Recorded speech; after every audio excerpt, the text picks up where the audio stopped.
அணுசக்தி துறையில் தனியாரை அனுமதிக்கும் மசோதா மக்களவையில் நிறைவேறியது.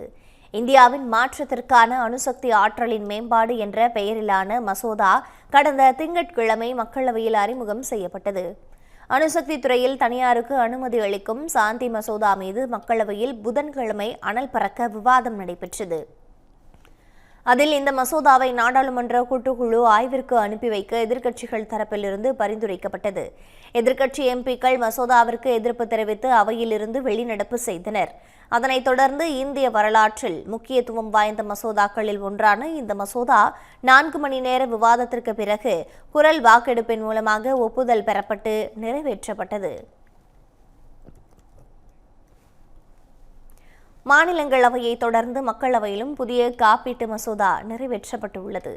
வரும் 2047ஆம் ஆண்டிற்குள் அனைவருக்கும் காப்பீடு என்ற இலக்கை மையப்படுத்தி காப்பீட்டுத் துறையில் மத்திய அரசு சீர்திருத்தங்களை மேற்கொண்டுள்ளது. அதன்படி காப்பீட்டுத் துறையில் 74 விழுக்காடாக உள்ள அந்நிய நேரடி முதலீட்டு உச்சவரம்பை 100 விழுக்காடாக உயர்த்த மத்திய அமைச்சரவை ஒப்புதல் அளித்தது.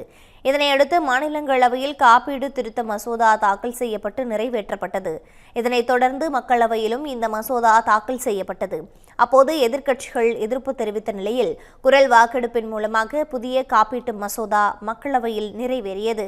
காப்பீட்டுத் துறையில் 100 விழுக்காடு அந்நிய நேரடி முதலீட்டை அனுமதிக்கும் மசோதா நாடாளுமன்றத்தின் இரு அவைகளிலும் நிறைவேறியதைத் தொடர்ந்து விரைவில் குடியரசுத் தலைவரின் ஒப்புதலுக்காக அனுப்பி வைக்கப்பட உள்ளது. 13 years of trust, a revolution of gratitude, 100% assured appreciation. With gratitude, G Square oda 13th year anniversary offer plot villa apartment எது புக் பண்ணாலும் 25 வருஷத்துக்கு பவர் இருக்கும். ஆனா EB bill இருக்காது. Up to 5 kilowatt solar panels with no additional cost ஓட கிடைக்கும். Zero EB revolution. To book, call 8939710009.